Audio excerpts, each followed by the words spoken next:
So this kid asked me, and he's a believer, like just point blank, what is God's kingdom to you?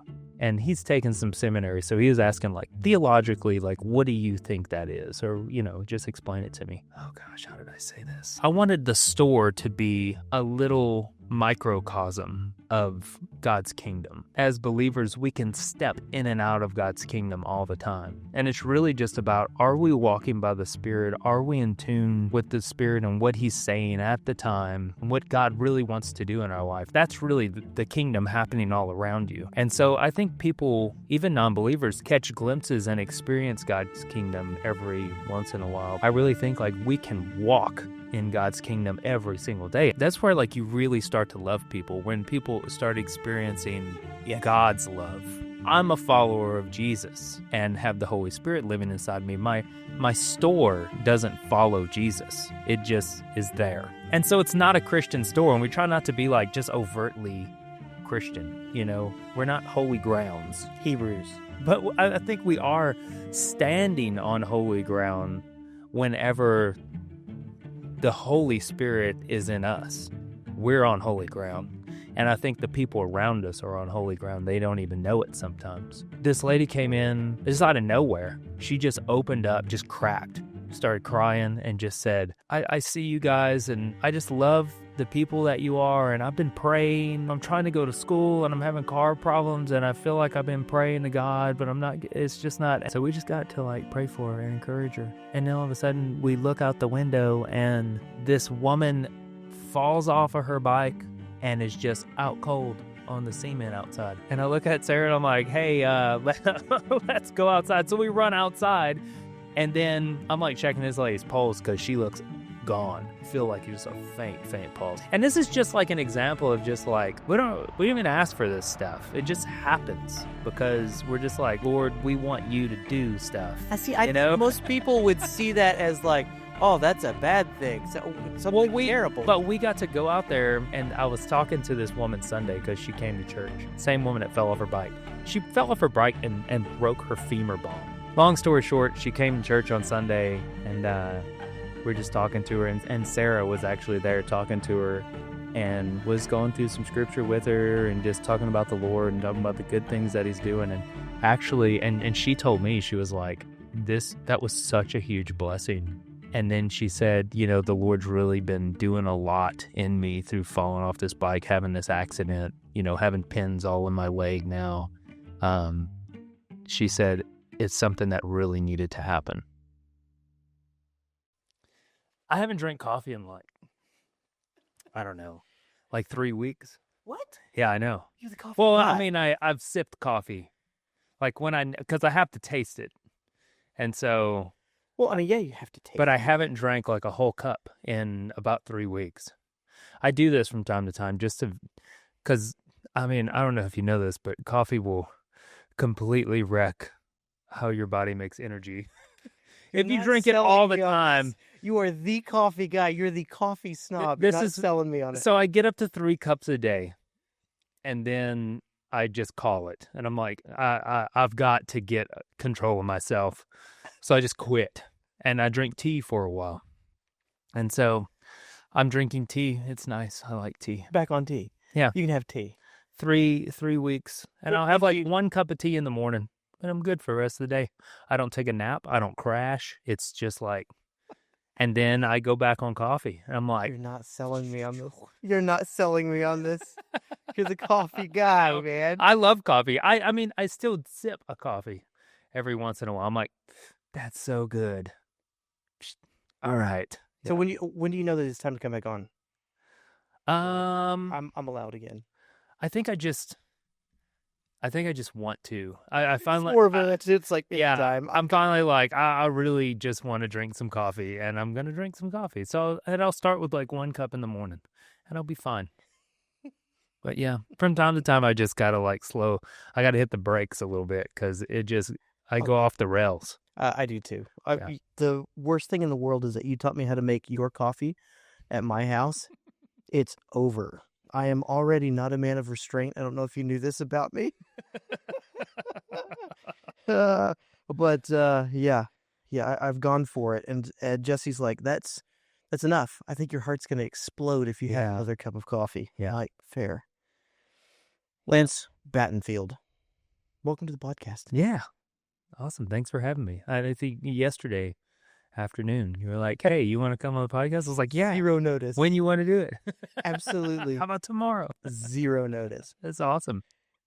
Why is prioritizing exceptional service and quality products so critical to your industry? Oh, I love this question. And why don't more people do it? Ooh. So you're opening a can of worms right now. I interviewed somebody today. He got the job, and then we talked about this very thing. He said, like, what's some things that you prioritize here above everything else? And I was like, number one, take care of my customers. One, because that's who I work for. Like, I love that he could identify the boss, and it wasn't me. Like he was talking about customer service, and that's why I hired him, because he talked about his customer service, and he was saying how his customers, like, he changed things for his customers because that's what they wanted. And I'm like, oh yeah, like, you got to give the customers what they want. In the coffee business, it's a little weird because a lot of times the customers come in expecting one thing from like a big company that they might get all the time, and they like it. But then I've discovered something new that I want to share with them. And so, and if it's better, then it's better. But at the same time, like, I want to give them what they give them, what they want to have. I'm trying to circle back. Sorry. It doesn't matter. This is the podcast. Well, so this guy, are you hiring for him for a barista? Yeah. And what was he doing before that he had such initiative? He was a skateboard instructor, and he did his own thing. He started when he was like 17 or something like that, or 16. He was at the park. He helped some kid with his skateboarding just because he saw this kid. He was like, hey, try this and do this. Yeah, and he kind of encouraged him, and his dad was like, hey, do you want to give lessons? And then the dad, after he started giving lessons a couple times, like, dude, you should do this. You should do this as like a job. And so the dad got him another gig, and then that kid got him, and he was instructing like 20 kids at a time. Yeah. And then he said at the end, like, I couldn't fit anymore, so I just upped my prices. I was like, how much would you know? This kid is doing it. Yeah. And He's so an entrepreneur. Yeah, and then he was like, well, I started like $15 for an hour. And he said at the end, I was charging $80 an hour, and I had 20 kids. Students. Yeah. Why in the world 20 a week? I know. But, this is another thing, and this is another reason why he understood, because it's not about the money. It's not about the money for him. It's about the people. And that's really what it comes down to. And so, say your question one more time. Oh, get back to like goodness. Let me try that one more time. Oh, no. It's let me get it. I want to answer it just right. Why is prioritizing exceptional service and quality products so critical in the industry? So exceptional service and quality products. Okay, so this is the way I explained it to him. I said, we have a creator who created us. And at the end of what he was creating, he stepped back and said, this is good. Yes. Like, and I think we can kind of breeze over that and say, oh yeah, it was good, But no, like, I know, like, when I create something and I'm done with it and I'm like, this is good. Like, I mean, I understand the excitement, and I just feel like that's what God meant. Because even when he created man, it was like, this is really good. Like, and then you have those times that you're just like, you're just pumped because what you just made is just something so exciting. Now walk us through that process, because I'm not sure many people know what you're talking about. Although we're made in the image of our creator to create and have that impact, I don't think that many people know what that is. So yeah. Just choose something of your store, of your offerings. Okay, yeah. So I'll get off coffee. We'll go to food. So like in the Lingleville Country Store in the early days, and we were like creating a menu. We wanted to do tacos. So we're like, hey, let's figure out a really good taco, not just like meat, cheese, sauce, or maybe some onions and cilantro. It's like Mexican food. It's like sure, it's all the same no matter what package you put it in. A burrito is a burrito or a taco is everything that you normally, the rice and the beans and the peppers and stuff back into taco form. You can go to Jalisco's, you can go to the Las Morelzas, the Habano, the Mi Familia, all of them. You get the same thing. It's all rice and beans and meat in a tortilla. Right. And it's good, but everybody's doing it. And I mean, I don't know how exciting it is, but it's good, But I think it comes down to like, is it very good? This is what I love about you. Yeah, and it's basically not stopping at okay, yeah, this is good and acceptable, but it's like, dang, this is awesome. And so we came up with this taco. So we put a little brisket on it because we had brisket for like a barbecue sandwich or something. So how you start with brisket? Let's start with brisket. Yeah, so that's one thing. Like we have all these ingredients, and I said, if we're gonna do a taco, we can't add anything else but stuff that we already have in the store. Rule number 1. I'm not bringing in anything extra for a taco. We had tortillas from breakfast burritos that we make, like little breakfast tacos. Okay. So check. We had brisket from a brisket sandwich. So if we can purpose the brisket for something else, that's great. We'll just buy more of it. We had a little barbecue sauce for the briskets. So we put a little meat on it, and I was like thinking, okay, what's the no-brainer thing? We'll put a little onion, we'll put a little jalapenos on it, give it some acidity from the jalapenos, like pickled jalapenos. And then I was like, okay, how can we give this like a nice big twist? And so we added a little bit of bacon because bacon's good. I mean, how are you going to go wrong with that? You don't go wrong with bacon. And then I was like, well, let's put a little ranch, just a little line of ranch, in order to like kind of enhance the flavor of the bacon, because bacon and ranch go really crazy good together. So I was like, okay, well, let's try that. So we take a bite and we're like, oh, that's good. Oh, that's good. Oh, that's a little better. And I was like, it's not quite ready. Like it needs some salsa. So we put a little salsa on it, and then we put a little cilantro on top of that. And we took a bite and we're like, that's pretty dang close. And I was like, it's really acidic and tangy from the jalapenos. Like, and we just put brisket on it. Like, let's put barbecue sauce on it and just see. And so we just drizzle it really light with barbecue sauce, and it like makes it into something completely new. And like when we finally did it, it added that sweetness to it, and we were like, oh my gosh, these are so good. And I can't tell you what the reaction that I get from people all the time. Yeah, people are like, these are so good. They are so good. If you haven't ever had a Texican taco from the Lingleville Country Store, it is a destination now. That's part of why people... Texas barbecue and Mexican. It's beautiful. Yeah. It's why people should and do travel all the way out to Lingleville, which is in the middle of nowhere, which we're going to get to here in a minute. Yeah, people come out. To taste and see that it is amazing. That is good. Good. Yeah, and that's another thing. It's like, I don't know. So that's what I was explaining to him, was that we reflect our creator because we have the ability to create. And so that's one thing, like, it's easy to share something that you're really excited about with somebody. And let's not gloss over that. Yeah. Let's not gloss over that at all, because I think that might be an unlock for some folks. Yeah. You can hardly ever get someone to share, like we'll say online in media type stuff. It's nearly like pulling teeth to get people to share their own content.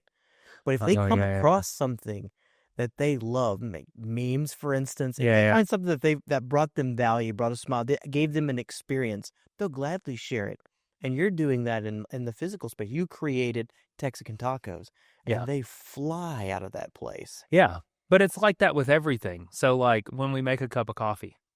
So you're saying that if these business owners will go the extra mile to find out what is not just good for their customer, but is mind-blowing. Yeah. Like what's gonna what's going to make people excited about the everyday thing that you offer? Like, why is it so special? And like a cup of coffee, people drink coffee every single day. But when I give them a cup of coffee, for one, like our beans are sourced by people with boots on the ground. They're helping the farmer grow it. So like I'm sourcing really good coffee to begin with, and we pay out the nose for it. Like it's ridiculous. But at the end of the day, like if I don't have something different and better and exciting and something that I've already fallen in love with, like why am I doing this? Right. Like I just want to share what's exciting to me, and like yeah, that's awesome. Like I love this new coffee. I want you to try it because it has these like strawberry banana notes to it. And people were like, strawberry banana in my coffee? I'm like, no, it's not like flavoring. It's just like notes in a wine or like anything else. Like it has its own notes from the soil. And so you share it with them and they taste it and suddenly it makes sense in their mind what's going on, and then they fall in love with it. And So how do you're talking about your sourcing, individual origin coffee and is super ethically, done. yeah. How in the world, whenever you find the flavor notes that you want, when you find the coffee that you want, the product, the pieces that you want to bring together, you can dream for forever. But how do you make that practical in front of the customer? How do you make that affordable? How does that not just go through the roof in pricing, or does it? And that Sometimes it does go through the roof. Like we have cups of coffee that are like $8. and it, I mean, someone who drinks it, worth every penny. And I'm not talking about a latte. I'm talking about a cup of black coffee that's $8, and people buy them. People buy them because they're good. It's me, multiple. You're never gonna experience that coffee again. That's another thing that I talk to them about is like it's so special. Yeah. Well, once it's gone, it's gone. Oh, it's so good. I don't think people. But we have our normal coffees too. $3. Maybe that's why. Maybe I'm answering my own question here to you, and I apologize for stepping on you. No. It's like I'm coming to this revelation of I am your target audience. I'm up in your coffee shops, plural, all three of them, at any given time, buying these $8 coffees. And people say, why do you put that? I dedicate my budget because it's so good. It is an experience that you're getting that you can't get. You can go to the chain store and you can get, that's a good cup of coffee. Or you can go here where you're going to enjoy as you walk through the door that people know your name and they're asking you from the get, what do you want? How can I, are you going to have your regular, hey, Jared? It's like, everybody knows you. Yeah. Well, that's really important too. So this is one thing that and this is another reason I hired this kid, because he already understood people and had fallen in love with people. Like in my business, I would think in any business that you're having to form some sort of a relationship with someone. Like the last reason you should form a relationship with someone is because you want to sell them something. Right. Like I'm not going to form a relationship with someone based on how much money I can get out of them. And if I did, they would sniff that out so fast and they would not like me for it. And rightfully so. They shouldn't like me because I'm terrible. You know what I mean? Like I'm not in this to like suck money out of my community. Yeah. If anything, I'm in it, money-wise to stimulate an economy. To provide jobs for people. Explain. To make so that's the money aspect of it, but the falling in love with people aspect of it is so much more important. And I don't know it.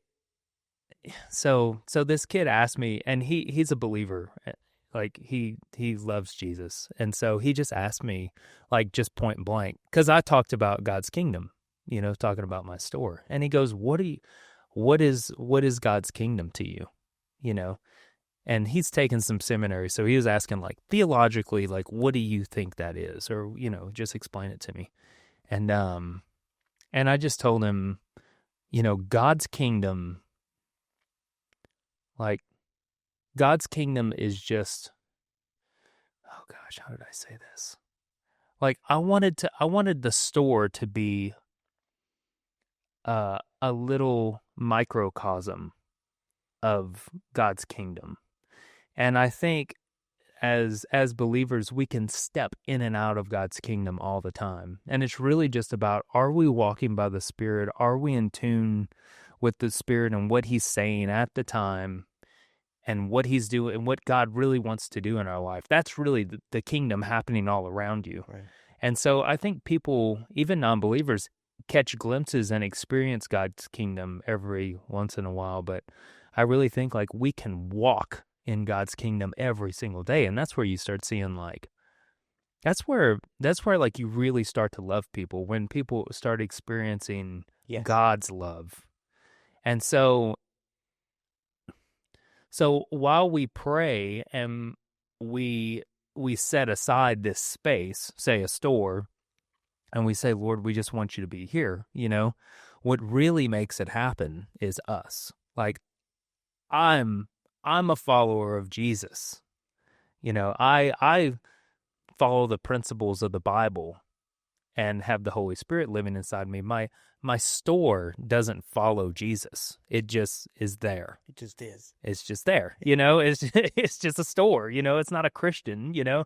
And so it's not a Christian store, and we try not to be like just overtly Christian, right. You know, we're not holy grounds, you know what I mean? It's just like, but I think when Hebrews, yeah, but I think we are standing on holy ground whenever the Holy Spirit is in us. We're on holy ground. And I think the people around us are on holy ground. They don't even know it sometimes. I mean, we had a crazy experience the other day where this lady came in. She talked about like some problems that like just out of nowhere. She just opened up, just cracked, started crying, and just said, you know, I see you guys, and I just love the people that you are, and I've been praying, and I was wondering if you guys could just pray for me because I'm trying to go to school and I'm having car problems, and I feel like I've been praying to God, but it's just not. And so we just got to like pray for her and encourage her. And then all of a sudden we look out the window and this woman falls off of her bike and is just out cold on the cement outside. And I look at Sarah and I'm like, hey, let's go outside. So we run outside, and then I'm like checking this lady's pulse because she looks gone. And I'm like, I feel like just a faint pulse because she's out. This is the same woman that you were praying for? No. This is a different one. Okay. And so we get done praying, we say amen, and we're talking to this lady, and we're like, what the heck? So then we run outside. Okay. And this is just like an example of just like, we didn't even ask for this stuff. It just happens because we're just like, Lord, we want you to do stuff. I think most people would see that as like, oh, that's a bad thing. Something terrible. But we got to go out there, and basically, you know, we all got issues.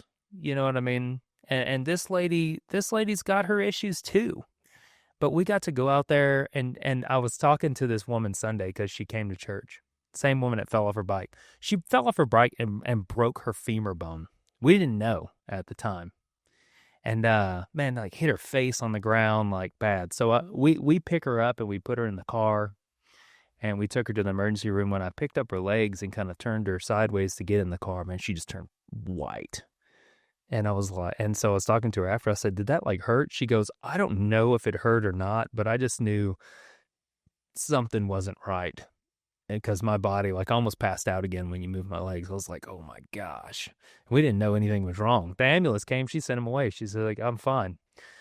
Long story short, she came to church on Sunday, and we're just talking to her. And Sarah was actually there talking to her and was going through some scripture with her and just talking about the Lord and talking about the good things that he's doing. And actually, and she told me, she was like, that was such a huge blessing for me just to wake up and see you and you be like, hey, everything's okay. You've been out for a while. Everything's fine. And then she said, you know, the Lord's really been doing a lot in me through falling off this bike, having this accident. having pins all in my leg now. She said it's something that really needed to happen. And I was like, oh, what a reframe. Whoa. Yeah, just like crazy. But that's the kingdom. You know what I mean? Like, why were we there? Why were we there even on the scene whenever she fell off the bike? Yes. Why were we talking to her on Sunday? And it's just because we saw this woman. I guess we saw this woman at the counter, and we didn't just view her as numbers. We didn't view her as another task just to come in the store and to hurry up and get out so we could get something else done. But it was really like we saw her as a human being, and we talked to her as a human being. And then she recognized that, and then she reacted accordingly and just said, you guys are different. And I need help on some stuff, and I need it from the Lord himself. That is so good. And then right after that, we saw somebody, and I really think like God allowed us to see that on the sidewalk out there because we were in tune, and we wouldn't have gone, God, did you see that woman who just fell off her bike? Oh, she's out, sucker. Yeah. But it was like, let's go out there and help her, And so, but there's stuff like that all the time. It's just all the time. That's just one example from. Now, you are blowing people's minds whether you know it or not. That's not the way it works. Separation of church and state. Yeah, separation. This is why you're different. Yeah. This is why your businesses blow up like crazy, because you're training your staff to walk in step with the Lord. Yeah. Well, it's funny. So I worked for Starbucks for a long time. We call them St. Arbucks on this St. podcast, Arbuck. or yeah, or some variation of not them. Well, I worked for them for a long time, and really, it was a great company to work for. It was really good. They taught me the fundamentals of coffee. They didn't teach me like some of the finer details, but as far as an overview, good. As far as a good company to work for, I think they take really good care of their people. They do ask for a lot of commitment, but yeah. So I worked for them, and it was funny because all the customer service basics that they would teach you, they teach it from like viewing the 10 commandments, say, as commandments, as God telling you, do this and don't do this and do this and don't do this. Gosh, what's wrong with you guys? You can't even do it. To this, like, that's what I came from in customer service. Like, this is how you treat the customer. This is how you get the customer's name, and they're more likely to come back. They're 10 times more likely to come back if you recognize them when they come in the door. Like, they know things like that. Oh, and you're they not push. saying that they actually are using the 10 Commandments. No. What I'm saying is like they're using it as a from a spiritual perspective. Got you. It's like the legalistic view of loving others. Love other people. You know what I mean? So to them, so that we can make money off of them, And like when you get into retail management with them, like you start learning a lot of these principles, and they'll tell their baseline employees too, like, hey, like in order to make a really good customer, this is how we need to treat people. We need to make sure they feel welcome when they come in the door. We need to try to remember their drink. We need to definitely use their name, and everybody does it. All of them, all the big corporations do it because it works. But it's all based on, like, I don't have to teach all those details to my employees. All I have to do is make sure that they love people. And if they're having a bad day or they're rude to somebody and I get word of it, I just sit them down and go, man, like, what's wrong? Because I know if you're treating a customer like that in the store, like, this is spilling over to everybody in your life. Like, you got it. Not who you are. Yeah, you got like a wiring issue inside, and there's something is there something stressing you out or something that we need to pray about? Something we need to tackle, That's incredible. It's just, is that something that you look for? So you find that, how did you come across this kid? I know we're digging into one specific case. Yeah, so you come across these kids, they're not all kids, but you come across these people regularly, and they seem to all intuitively love other people. Yeah. So Is that something you're searching? So this particular kid, he said, I've wanted to work here since I moved here, but I've been too busy. He said, I don't want to work anywhere else but for this store. And I was like, that's huge. That means a lot to me. And he was like, Yeah. well, I come in here and I see the atmosphere that's here. And like, I want to be a part of it. And I really think like it's different. It's different in our shop because we've dedicated it and we've dedicated ourselves, most importantly, to the kingdom. Yeah. And it's like I was talking about with this commandment style, the commandment style customer service versus the law is written upon your heart. Yes. Service. And so really, if you look at the 10 Commandments, they're just a big reflection of how it is in heaven. He's like, hey guys, love the Lord your God, right?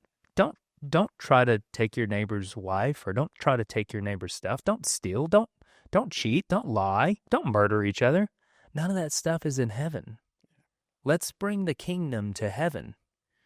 And so even in this kingdom that they set up, this earthly kingdom that Israel had back in the Old Testament when they were given these commandments, it's all this big foreshadowing of what the kingdom actually is. Right.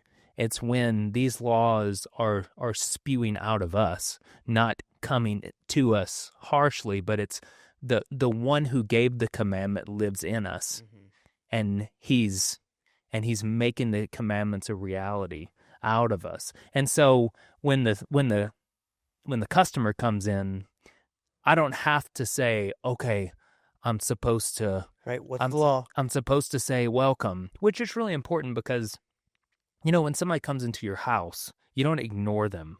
You know what I mean? You see them and you say, hey guys, or if you're busy, you say, hey, I'm coming. I'll be at the door in just a second. Y'all come on in. You know, you just be friendly, you know, you just make them feel welcome because they're people and it's how you would want to be treated. Yes. And so then when they come in, you make a conversation so that they feel welcome, you know, not so you can jerk more money out of them, but so that, you know, they feel welcome and they want to come back, because ultimately we want you to come back because we want to know who you are. We want to establish a relationship, and we want to share what we have with you, and we want you to enjoy it. It is such a level up to simply be a citizen of the kingdom. It is. Because everybody wants to be in it. If you think about it, you have a worldly system that's just manipulation. So the law of reciprocity just exists. If you do really kind things, they call it in the world like other religions call it karma. It goes around, comes around. You do good things and good things back, kind of thing.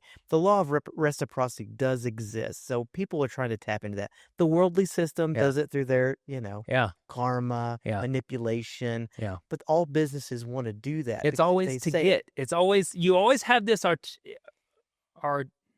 ulterior. That's what I'm looking for. The ulterior motive. Yes. And when you have bad motives, it's just like everybody can see it. They know you have bad motives. Yeah. Smell it coming. There's something dodgy about this business. Yeah.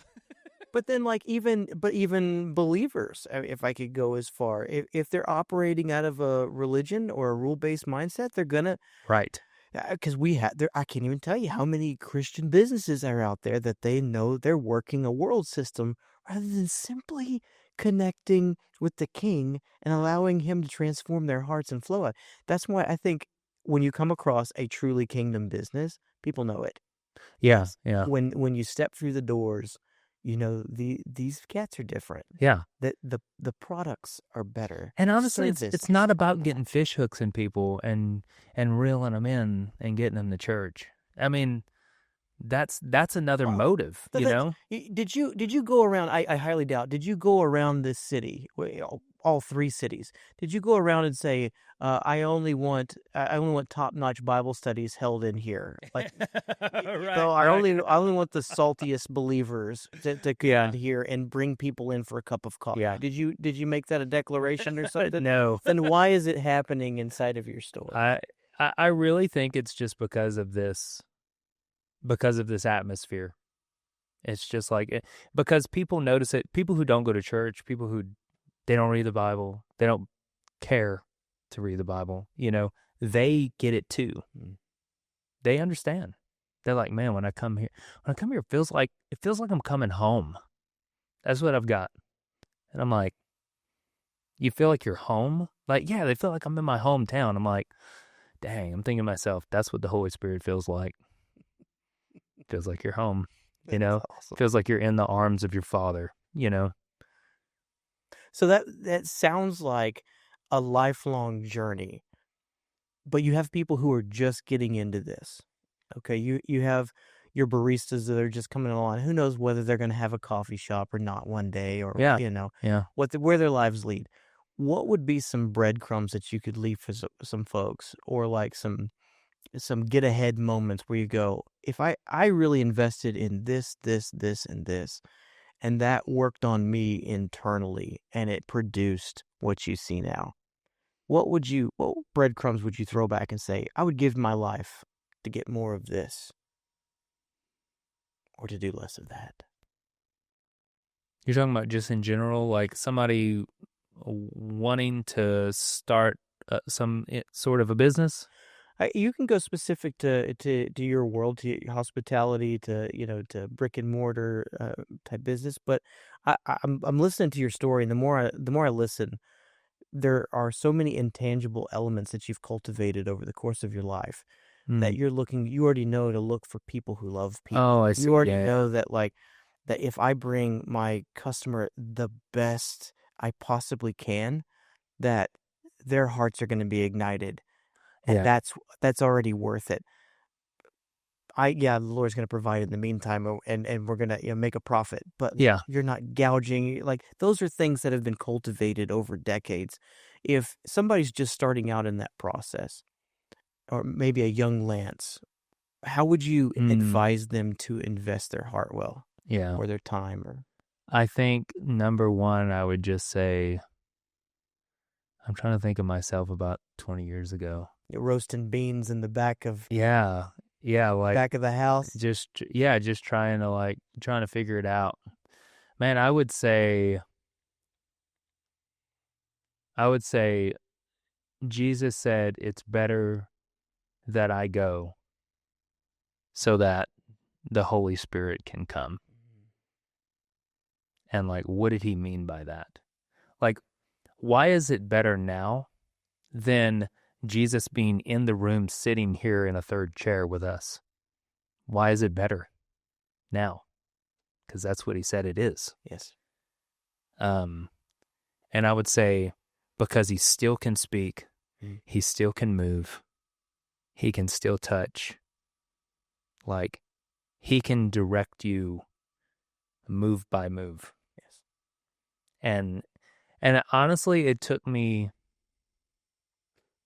it probably took me from 20 years ago, it probably took me 10 of that to even grasp that concept, to even grasp the fact that God doesn't just love me like in the Bible, he likes me.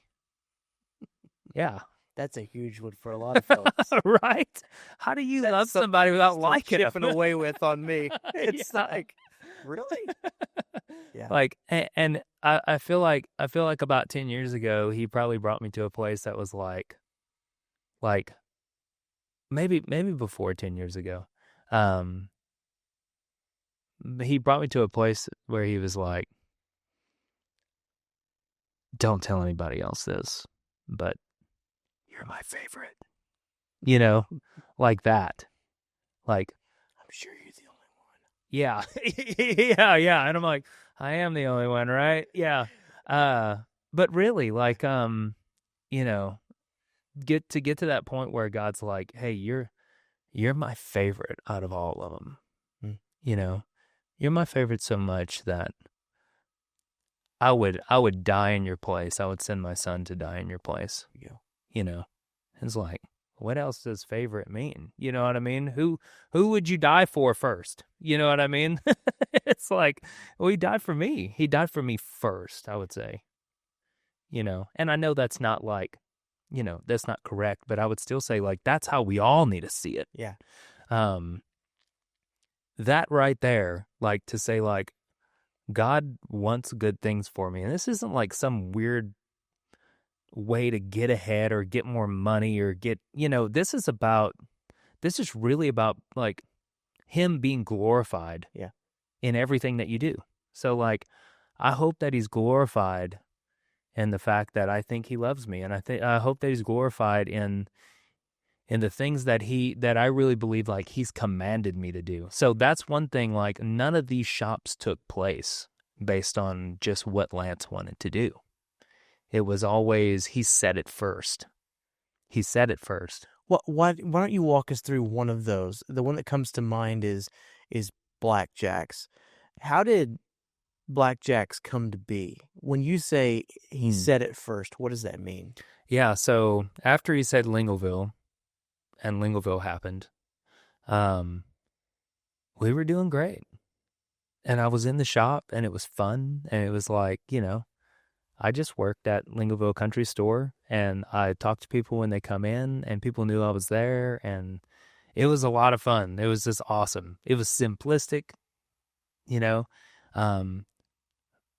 profits were there because we needed to make money, and so they were provided.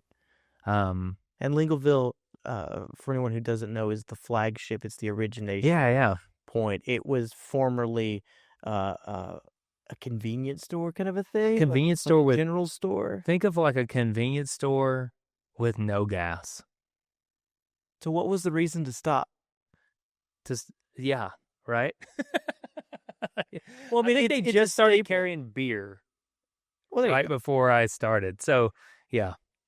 Because if someone isn't from this Texan small town culture, the general store can be the hub of the community. The schools usually are the church. What church could be? Yeah. And they usually have a general store, so they'll go get their snacks and things. Yeah. Really not getting anybody off the highway. And 6, I think it is, runs right there through. So you guys open up 8. Yeah. 6 is Blackjacks. 8. Yeah. Sorry, 8.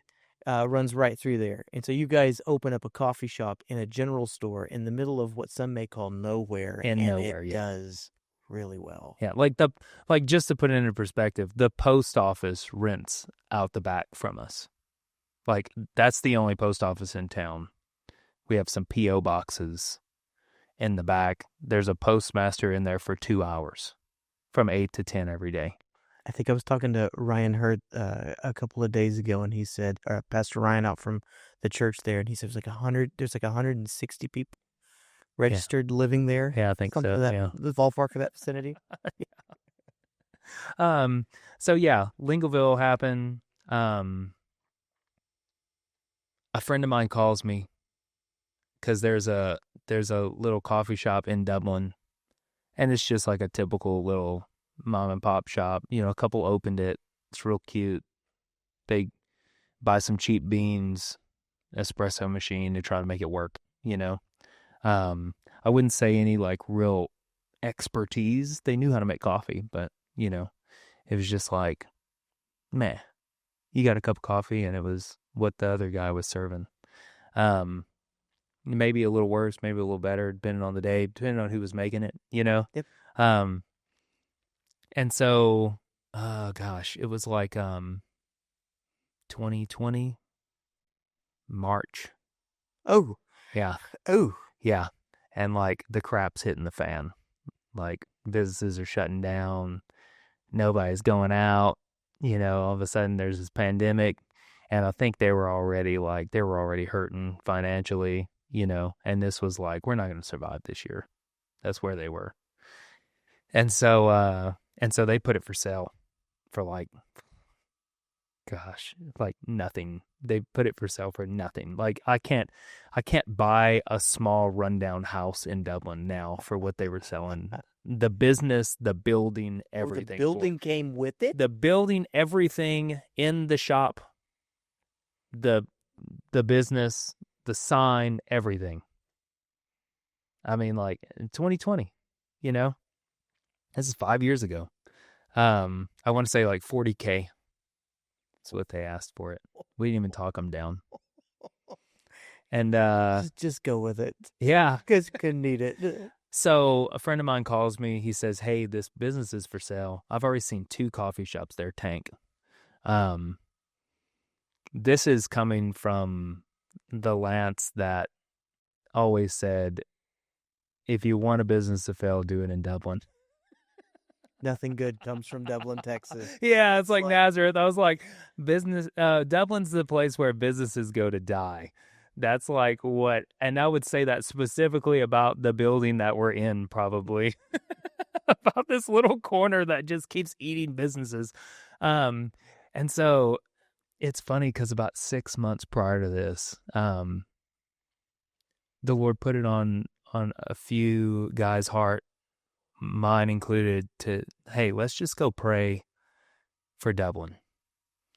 You know, they lost Dublin Dr. Pepper, which was like kind of like their flagship. Right. They don't have any identity really. Like, let's just go and go to Dublin. Let's go to Dublin. Let's walk around this block and just ask the Lord to do something. You know, you mean somebody else do something? Somebody else to do something in Dublin. Okay, just flip it. Yeah, exactly. So 6 months prior, and that's funny, 6 months, because that's exactly what happened with King too. So 6 months prior, we're praying. We park across the street from where our business is now.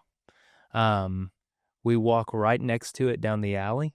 So we walk like basically in front of the store, and we make this block, and then we all come back to where Blackjacks is now, right in front of the alley. And like that's where we prayed. We started at Blackjacks and then we finished at Blackjacks. And it wasn't Blackjacks yet, right. You know. And a guy looks at me and he goes, I really think like the Lord's going to get you to open a coffee shop here. And I was like, that's real cute. You know what I mean? You know, I do coffee. I'm like, I ain't opening no coffee shop. You can forget that. And so like rejected like immediately. And that was the first time the Lord was like, hey, I want to let you in on a little something. And I was like, nice try. You know, see ya. Stop making money, Lord. Get out of here. Yeah, I'm not going to do this. And so I go on with life. I don't even think about it really, you know. Friend of mine calls me. This place is shutting down. It's for sale. I call my brother-in-law because he's into real estate. I'm like, hey, this place is for sale in Dublin. Just thought I'd let you know. It's commercial real estate. It's got a coffee shop in it. He goes, okay. You want to go look at it today? You want to come with me? I was like, sure, I'll go with you. Be interesting. Be fun to go see it.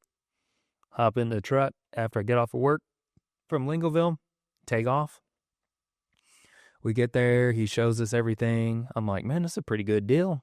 You know, you could get a tenant here. And he goes, and so we're driving away, and he says, well, I don't really want to do it unless I get you in here. Like, I want you to open a coffee shop. Man knows what he's doing. And I was like, and I just said, I'm not opening a coffee shop here. And I think I gave him that. The businesses go to die. Kids. Yeah. Dublin, Texas. So, sorry, Dublin. No, not anymore. I would say that's not true. So yeah, I'd just say, so I said no, basically. And he said, well, just pray about it. And like, I never heard the word prayer come out of his mouth before. Like that kind of like, right. They're Catholic, you know, they go to church and they're faithful. But I mean, I don't know how much he was. I don't know how much he was like, hey, let's really pray about this and ask God if we're supposed to do something kind of believer. You know what I mean? I think it was just kind of like, you know, the Lord's giving me intellect. I'm supposed to do something. I want to do it, you know? And I'm like, man, he's messing with me. You know what I mean? And I was like, and I just looked at him. I said, I will. I'll pray about it. I will. Me and Chelsea will. Chelsea's my wife, in case you didn't know. She's super awesome. She's been along for this whole journey. She comes in clutch here in a minute. When we talk about dude. I mean, it's like she made it happen. And so I'm praying about it, and the Lord's like, you know, he slaps me in the back of the head, basically, and is like, remember when you were praying 6 months ago? Like, hello, who do you think I'm going to call? Who else is going to do this, you know? That's so cool. I like, you wanted it. You were bold enough to ask me for it. Go do it. Like, you're my hands and feet on this earth. What are you waiting for? What are you waiting for? That's literally like, and I was like, and I just said, Lord, like, I don't know if this thing's going to work. And he's like, it doesn't matter if it's going to work. Wait a minute. Are you telling me that the Almighty is not into outcomes? No, I think, like, if you're, What does that mean? so here's something that's kind of bold that I would say is, and this is something that I told my brother-in-law when we opened King, because he was starting to get kind of cold feet there at the beginning, because there's a lot of money up front. Different story. But Yeah, it's big. Yeah, it wasn't like no little 40 grand. There was big money up front, and it was, we had no idea what the market would do on Stephenville Square, because we never saw a coffee shop on Stephenville Square. I don't think there ever has been. And so I was like, well, let's just give it a shot. And so I'm praying about it. And by this point, you know, I've already got the word, and the Lord's like, no, you're doing it. And I'm like, I'm doing it. And so I just told him, I just said, I understand, like, your hesitation. I understand, like, this is a real, like, you keep asking me for numbers, and I'm like, I have no idea what this thing's going to do. I have no idea. All I know is that I feel like the Lord's telling me to go do it. And if this bankrupts me and kills me, I'm going to open this shop. I have to. And I'll just be in heaven after. If, you know what I mean? This is King? This is King yeah. about now? So that was King. And so I'm asking the Lord, I'm like, man, like, what about, this is Dublin that we're talking about. I don't even know if we could crack, I don't know if Dublin's ready for a high-end coffee shop, you know. And he just said, you just go set it up and I will cause the increase. Like, those are the words. I'll cause the increase. Wow. And I was like, okay, I can live with that. You know what I mean? Like, you'll cause it to increase. That's great. Like, let's go. And so, yeah, I spent the next, let's see, that was March that we said yes. End of March, we said yes. We'll bought it. And then over the summer, you were in there renovate, gutted it out and rebuilt everything. And then August of 2020, August 3rd or August 4th, I think, we opened in 2020. And it was like, we hit the ground running. Dude, it was packed. And people were in there, and like, I mean, I don't know how offensive this is to people, but like, I didn't feel it was right that I told people to mask. Like, I knew, like, we had a mandate from You took a lot of heat. I was just thinking about that. Yeah. I'm thinking whether that was a story for another time or not, but you took a lot of heat for not enforcing these invisible laws that we all were supposed to walk. Yeah. I'm like, if you want to enforce the law, that's fine. Like, I'm not enforcing your laws. This was not California. This was not San Francisco, where there was a city ordinance that said this was just social pressure out here going, yeah, you're not wearing a diaper. I mean, why are you not wearing a mask on your face? We had a mandate, which I think is different. And then I think the city council in Dublin might have said, like, hey, you don't need a mask up or whatever. But honestly, like, then this is one thing I love about, like, you know, how our system's set up in small towns and stuff, is because, like, in small towns, like, we know everybody. We know our police officers. I know the police chief. I went to school with him in Lingleville in Dublin, you know? And it was just kind of like, guys, he was just kind of like, you know, I'll wear a mask when I'm, you know, on the road doing my job. But I think people liked the normality so much. So much. They could just come in there and be normal again. Now, this was not your message. You don't have to endorse this. You just be quiet for a second. Yeah. But as someone who was not on board with all the policies that were rolling out, I felt like I was losing my mind during that time, because I'm like, I'm the only one just taking heat all day long. You know, going, hey, the emperor has no clothes here. I think this is a sham. And I come walking into Lingleville Blackjacks, whatever at the time, going, my people. Yeah. And it wasn't like we shamed anybody if they came in with a mask. We're like, high five, man, that's cool. but your mask works for you. Like, you don't need me to wear one too. You know what I mean? So I don't know. I think everybody experienced like the craziness of the information. Right, I was right. like, so you're saying you were wrong about that, but you're right about this, you know? And I'm like, once you figure it out, everybody will know and will know. And so I was just like, until you figure it out, Yeah. please leave me alone. It was such a breath of fresh air that you could tell that business had principles, had gumption, had a backbone to it, if you will. Yeah. I mean, everyone else did something differently. Neither here nor there. But hearing the voice of the Lord, Yeah. So moving into King Coffee, I don't want to leave this story off, but I do want to be respectful of your time. I know you've got a little bit of time with us. We mentioned Chelsea. yeah. And how she came in clutch for King Coffee. Yeah. So you have Lingleville Country Store. Flagship is up, running. It is not your grandpa's general store. Yeah. It is the hip destination. Grandpa still comes in though. Grandpa comes in the morning, man. in his He comes in, tractor and orders a latte. yeah. Skinny. No, y'all don't have that at Lingleville. But that thing's up and cranking. Mhm. Blackjacks is now up and cranking. And then why in the world is there a thought about King Coffee? So, okay. So around 2023, things are just going really good. I mean, like, Lingleville's kind of taking care of itself. I got like a manager kind of established in there. It's awesome. Same thing, Sarah's over at Blackjacks taking care of business. And I'm just like, this is pretty good. I like this. This is fun, you know? And so around that time, my brother-in-law is like, "Hey, I've got a vacancy in this commercial spot in this strip mall that I own. You know, it's tiny. It's like a little, it's like Blackjacks." And I just said, I don't know, like, once my kids are like out of the house, I'd like to do something in Stephenville because I know how much time it's going to take. I know how much energy it's going to take. Why do you say that? I think just because, like, I don't know, I already, like, I didn't want to spread myself so thin, and I wanted to still have time, like, for my family, which I was pouring into. I wanted time for, like, my ministry.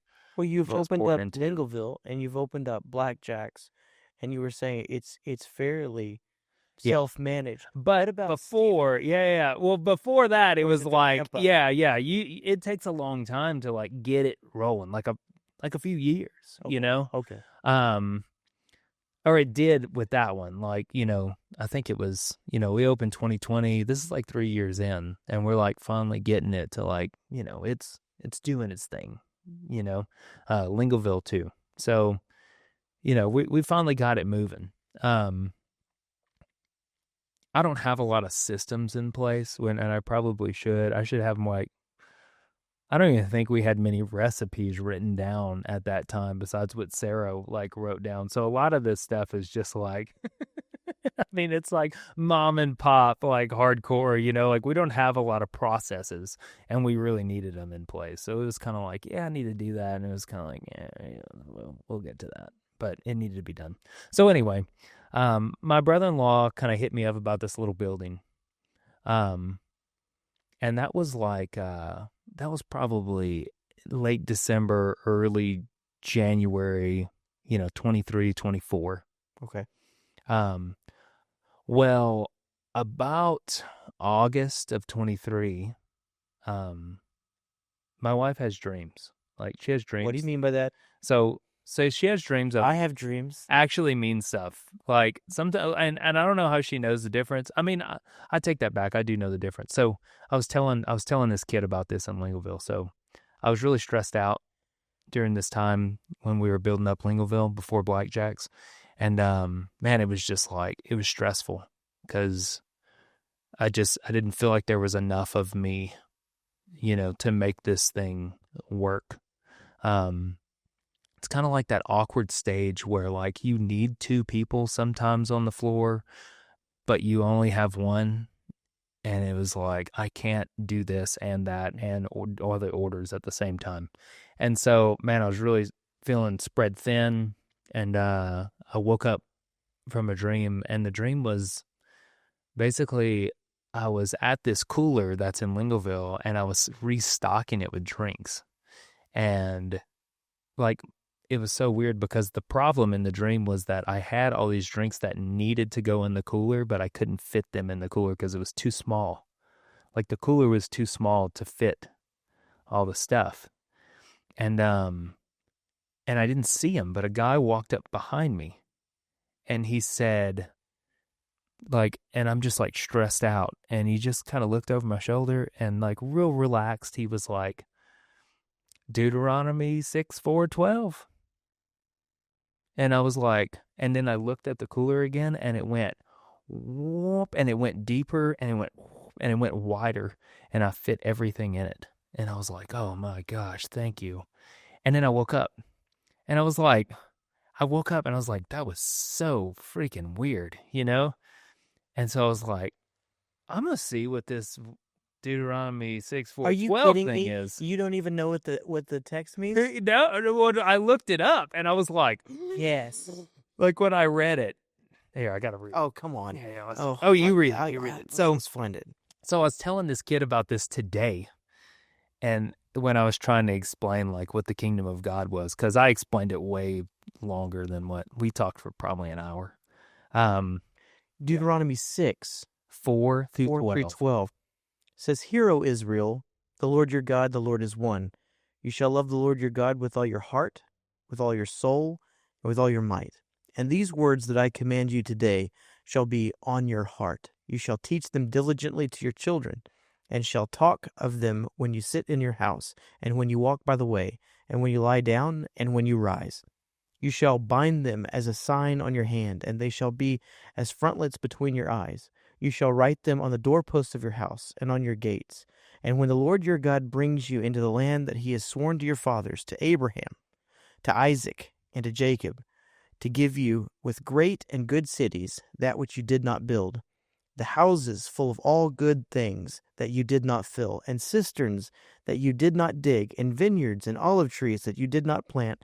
And when you eat and are full, then take care lest you forget the Lord, who brought you out of the land of Egypt, out of the house of slavery. What? And so this is coming from a place where like I was working this job that I didn't like. I understood it, but it was just kind of like, this is just a job. I don't love this. I don't love what I'm doing. To finally getting back to like coffee. Yeah. You know, and then it's something I loved, something I was passionate, and then connecting with people. And so like that's the verse that the Lord gave me, you know, a couple years in, was like, hey, don't forget. And like the crazy part about Lingleville is that I didn't build it. It was already an established store. Like the people who owned it before us just said, just run it for us. When it makes money, we'll sell it to you at this pre-agreed price. And it was losing. It was losing money, and they were like, "I'll sell it to you super cheap for this." And I was like, "Goodness!" And they were like, "Just get it. We won't even make you risk it. Just get it in and get it making money." And so, over the couple of years that I ran it, it broke even the first year, which is 2017. In 2018. It made enough money to pay back the debt to the other companies that these people owned, in order to make it square with them. And then another year or two of profits for them. And then they were like, yeah, let's sign it over to you. Wow. And so they, yeah, it's just like, so that's what they even left money in the bank account for me to operate off of. I was like, this is awesome. Like, that's amazing. Like, I didn't grow these vineyards, you know what I mean? I didn't plant any of this stuff, you know what I mean? I just tended it. And then all of a sudden, like, it just... So that's what you mean by dreaming. Yeah, that's what I mean by dream. Yeah, so that was a long being explanation. Informed from the Lord. I love that. So, yeah, so she had a dream like that, except in her dream, on the back of her van, she had 3 emblems, and one was the fan for Lingleville, and the other one was Logo for Lingleville. yeah, Okay. and then the logo, the jack for Blackjacks, Okay. and then she had a crown. And she said we had a third coffee shop on the square in Stephenville called King Coffee, and this was in August 2023. It wasn't even King doesn't exist. It wasn't even a thing. And she told me in the morning and like almost like, hey, is this something? And I was like, no, no way. I like life like it is, and it's great, and After I'm the not kids. doing this. Yeah, Maybe after yeah, the kids. maybe if we ever do that. But like, I'm cool with just being at Lingleville. Like, let's go. And so we immediately, I like to dismiss things before I do them. Good jump. So I was like, I don't want another thing to do. Like, I just want to be happy and live life and make enough money to survive and be good. And so I guess later on, December, January, her brother kind of mentioned this to us, and I was like, I don't know. And then I kind of blew it off. And then he was like, hey, like for real, I'm going to rent this place out. Would you just come look at it and just see? I was like, oh, I'll come look at it. That sounds cool. So I drove over there and looked at it, and I walked in and I was like, this is not what I want to do in Stephenville. It was like smaller than Blackjacks, or maybe the same size, maybe a little bigger, but not much. So yeah, just like not ideal.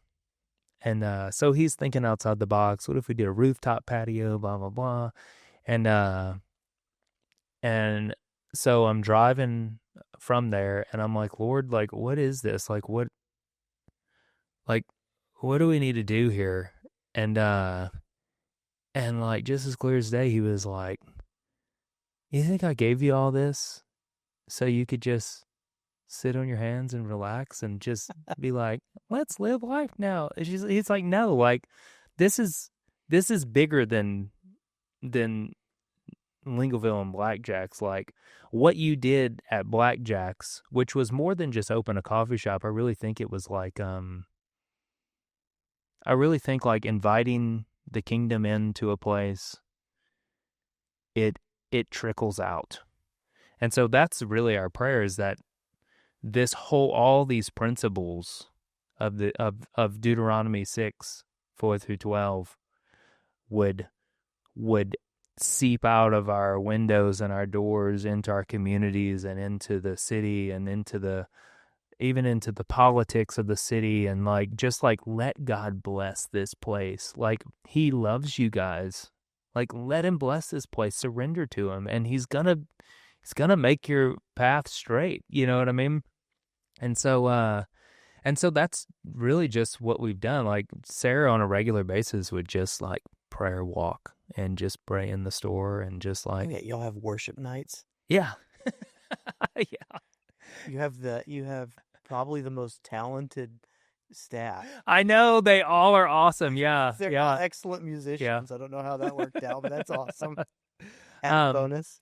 So yeah, we've got like they don't have nearly enough daddy issues though, because we were, that joke that your barista needs to have a lot of daddy issues in order to make a good cup of coffee. I think they're citing Starbucks or whatever they called from the past. That's hilarious. My wife and I actually, just a quick aside, we have this thing.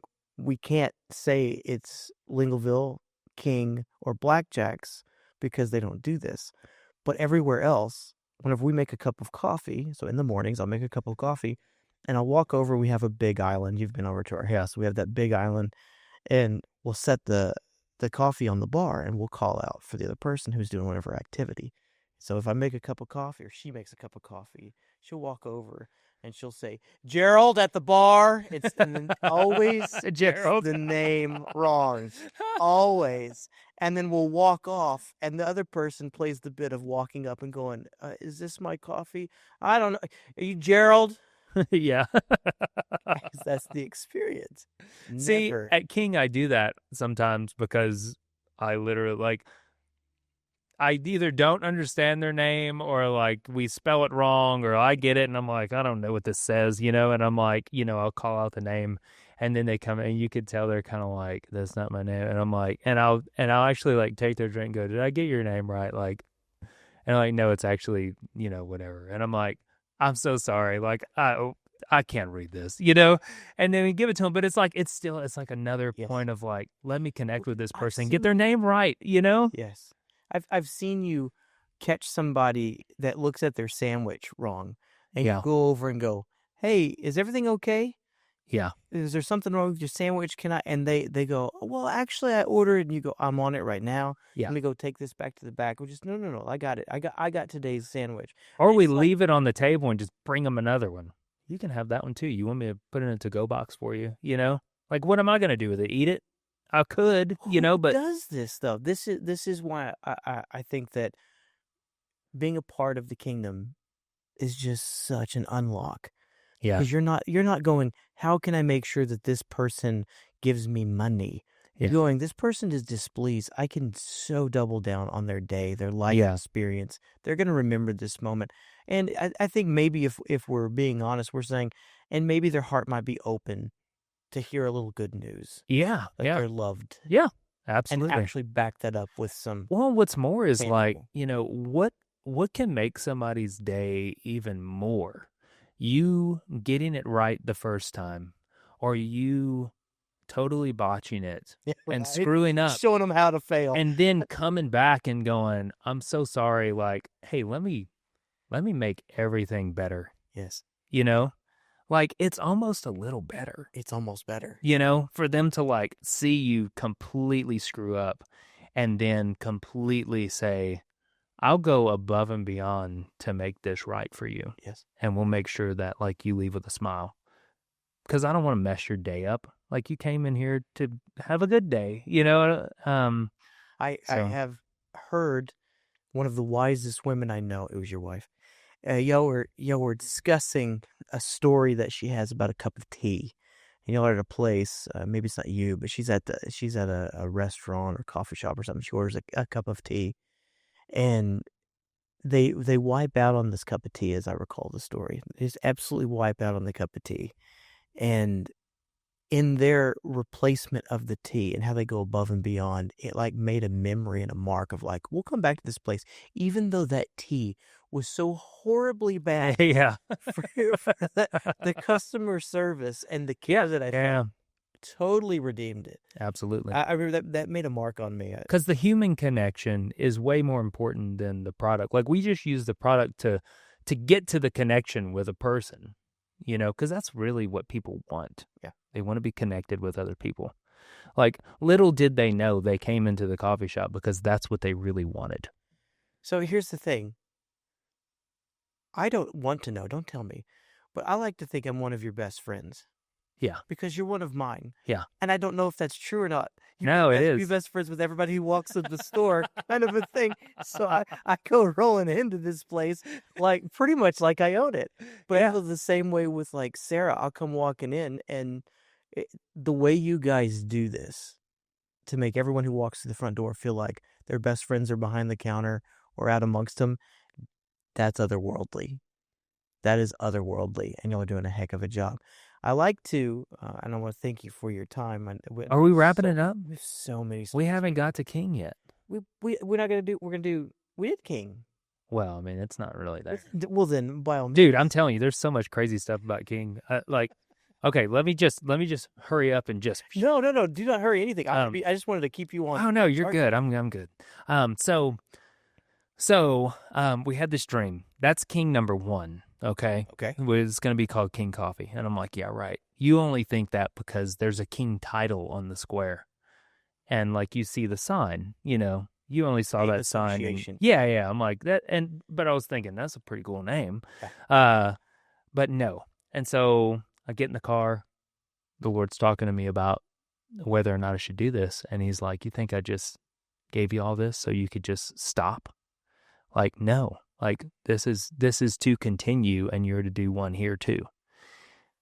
Right after that, I get a call from a guy. He says, Slim Pickens is closing down. The Rexall building, the old historic Rexall building with the historic sign on it, is vacant. Do you want me to give you the number to the landlord so that you can get a hold of him? And I was like, okay, like, let's go. I'll call him.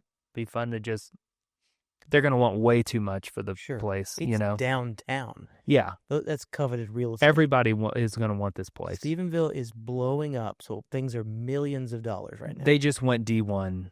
Yep. You know what I mean? It's like, it's the time to get in. And I think that's what my brother-in-law was thinking. It's time to get in. It's time to get in. But I was like, it's time to leave this thing alone, you know? But I guess the Lord had other plans. He tells me, you know, you need to start looking at this more seriously. And I was like, okay, you know, so I meet with this guy. We go through the whole place, and I'm like kind of visualizing everything. And I'm like, man, I think this could work. And I'm like, well, how much is rent? And this is where I was about to be like, and I'm out. Okay, done. You know, and he tells me, and it was like a few $100 more than what Joe wanted for his place. This little closet. You know what I mean? And I was like, you serious? And I just stopped him and I just said, listen, you got to make money on this thing too. Like, we're not going to come in and rock bottom price you. You know what I mean? Yeah. And then you break even on the place. And he just said, listen, this is just an investment for me so I could resell it one day. Just pay the bills for me, pay the insurance. You know, the place before, they couldn't do this. Wow. And I was just like, okay, man, like, what a blessing. And so I called Joe, my brother-in-law, and I was like, hey, they want this much for this building. And it's on the corner of the busiest road. It's the loudest building on the square. Like, it's just like, you can't. Diesel trucks. Yeah. Well, no, and I mean, like, it's the loudest, like, it's got the Rexall sign. Oh, you mean outside? Yeah, Yes, like, you got it, you notice it, you know what I mean? It's just, it's the building everybody wants, you know? And so we got in there, and then we're like, I'm thinking, we're going to name this place Blackjacks, because we have a business called Blackjacks, and it's the same business. We're not going to change the name of the business. That's business 101. You don't go change your name, right. You know, right in the middle of everything. So the Lord's like, you know, and I'm just assuming that we're going to call it this. And so, you know, Chelsea reminds us, like, hey, remember I had that dream, and it was on the square, and it was King Coffee. And I was like, yeah, but now, I mean, yeah. It's the King's coffee shop, you know. It's the King, you know. Yeah. And so, but we're gonna call it Blackjacks. Blackjack King's Coffee. Yeah. And so then, I'm trying to think what came first. I think it was Sarah texted us one day. Sarah's the manager. She's running now. She's a partner. And so she texts us and says, "Do you know what Rexall means?" And I was like, "No." She's like, "It means king of all." That's what Rexall means. And I was like, what? I was like, that's why it was called King Coffee, because we're going to be in the Rexall building. Enough said. and so later she comes to us again and says, "Do you know what Stephenville means?" And I was like, no. She goes, "It means kingly city. It means like city of the kings or crowned city." Wait a minute. Yeah. Wait a minute. And I'm still kind of on the fence. You know, I'm still like, I don't know, and I'm kind of giving into it, but we got a partner on this deal too who has to change the name too. And he's like, "We're not changing the name. Like, what are y'all doing?" So I was like, yeah, maybe you're right. Like, we don't, it's, you know. And so then I'm driving to Dallas, and I forgot what I need to go get, but I was going to Dallas for something, and I'm listening to this sermon, and that Chelsea sent me. Chelsea sent me this sermon. I think she did. Maybe I just turned it on. I can't remember. Basically, I'm listening to the sermon, and this guy stops his sermon right in the middle of the sermon and just said, "You know, I feel like the Lord is really prompting me right now to get y'all to do something with me. And I think he just wants us to announce that the King is coming." And so I was like, what? And he just said, And this is like leading up to like us building out this coffee shop that could really potentially be called King Coffee. And he goes, I just want everybody to say, the king is coming. The king is coming. The king is coming. The kings are coming. The kings are coming. The kings are coming. And I was like, and then he goes, for the people who are listening online too, I just really felt like the Lord's telling me to say it. And I was like, what in the world? So I'm like bawling, crying at this point because the Lord's like, hello, like we're going to do this. We're going to call it King Coffee. King Coffee in the King building in the City of Kings. Yeah. And announce that the king is coming. Yeah. And we really wanted it to be about Stephenville. We wanted it to be Stephenville's coffee shop too. So everything worked. Like, I feel like, the Lord is the king, but he also puts us as kings in places. And so, people ask me like, oh, is it called King Coffee because, it's like kingdom? And I'm like, yeah, it's because it's kingdom. It's because we're kings. It's because he's the king, that this place is dedicated to him.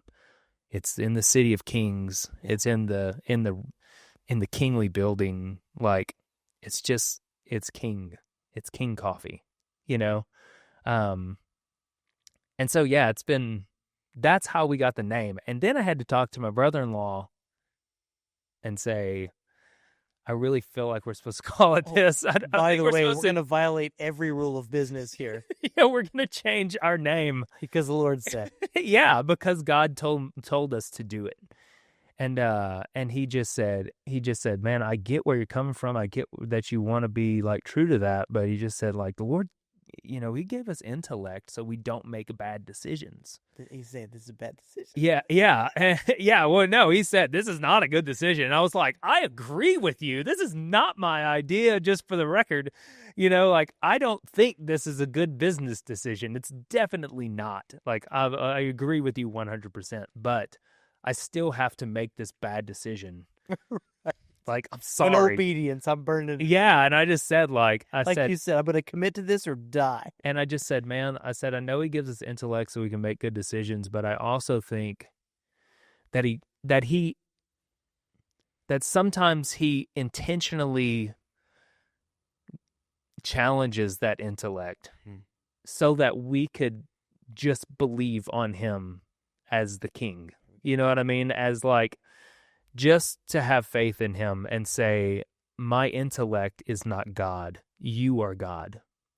And I said, man, I hate to do this, but like, I have to name it this.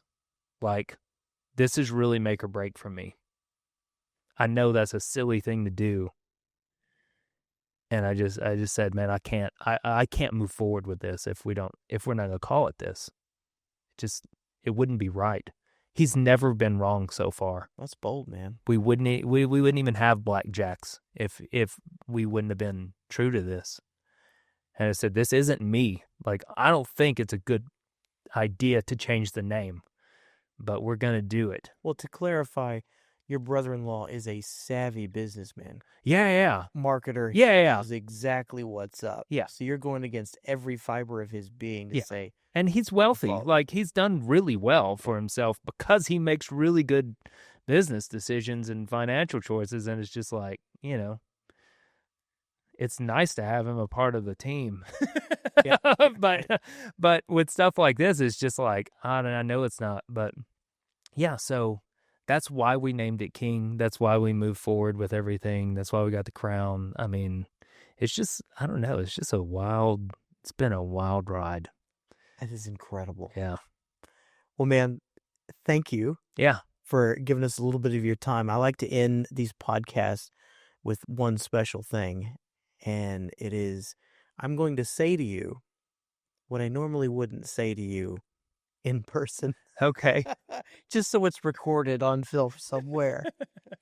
But I need you to know how much of an impact you are making on 3 cities by your obedience.